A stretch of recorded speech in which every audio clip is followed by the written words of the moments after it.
बिस्मिल्लाहिर्रहमानिर्रहीम। अस्सलाम वालेकुम रहमतुल्लाहि व बरकातहू। इस वक्त मैं मौजूद हूँ मुज़दलिफ़ा में अरफ़ात के साथ। बहुत ही प्यारा मौसम बना हुआ है माशाअल्लाह।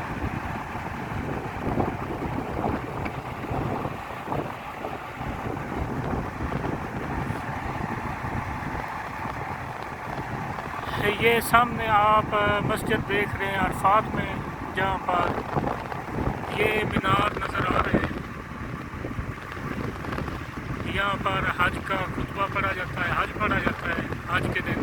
ये सिर्फ एक दिन हज वाले दिन मस्जिद ओपन होती है।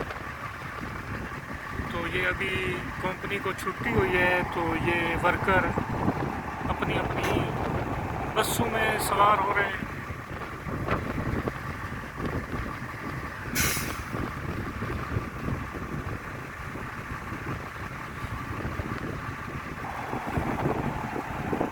इस वक्त हम मौजूद हैं मुज़दलिफ़ा में।